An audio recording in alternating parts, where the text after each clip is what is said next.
Here are the cattle and sheep running to their fresh pasture.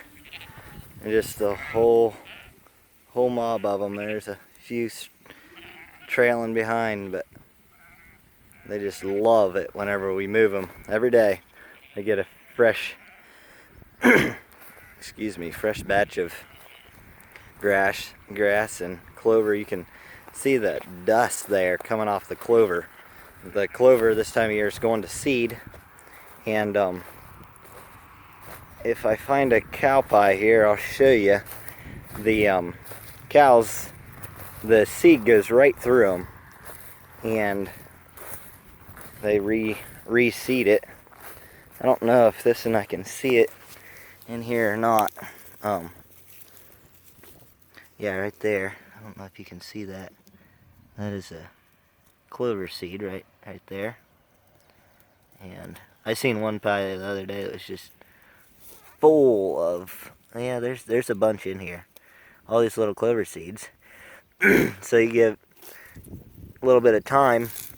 The dung beetles and I don't see any working on it quite yet, but that's a pretty fresh pie there. But you can see the insects. There's just a lot of little flies on here. They start breaking that down. I don't know, this guy over here, some kind of, looks like a little bug. I'm not sure what kind it is, but they start breaking that down, and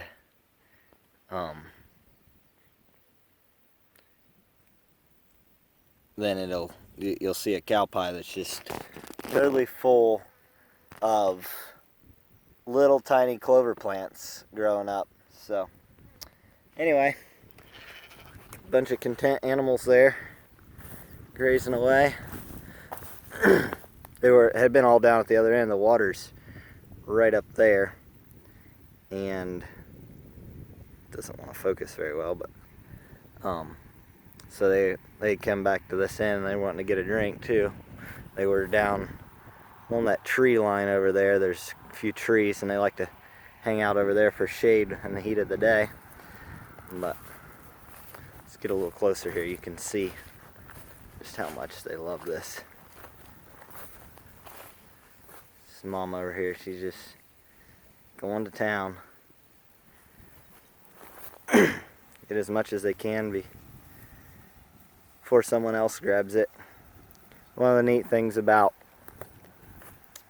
grazing here is we have such a diversity. Like here's some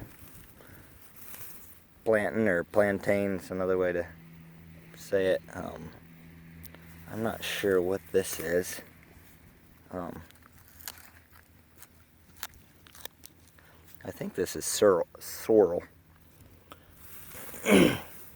Dandelions, red clover, white clover.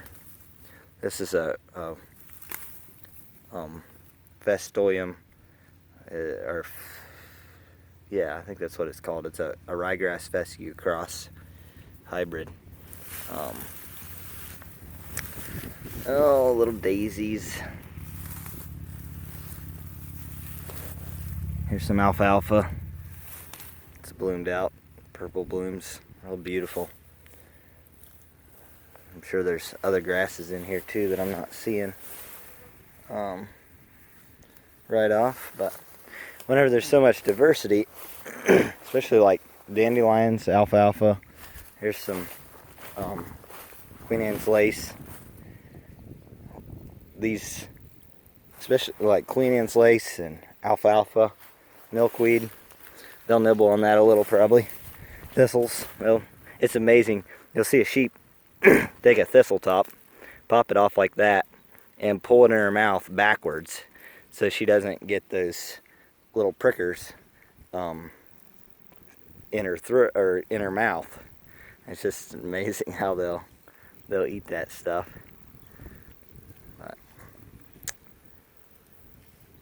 what I was saying about the deep-rooted taproot plants like alfalfa and Queen Anne's lace,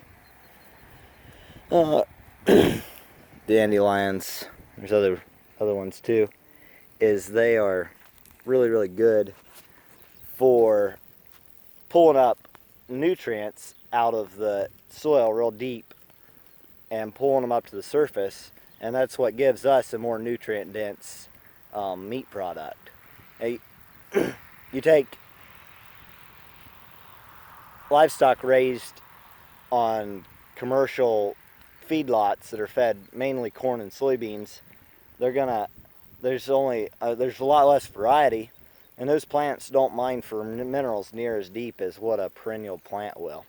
And there's some annual plants, like sometimes we plant triticale or rye, and those are an annual plant that we raise, but it's just more diversity and more different minerals. That the plants, those thistles, they pull up minerals that no other plant pulls up out of the soil, and the animals are eating those, and then you're getting them. So it's a way to diversify your diet too, by eating grass-fed, pasture-raised animals that have a lush, diverse diet and a fresh diet every day of it. So thanks for watching. Hope you enjoyed this. Take care.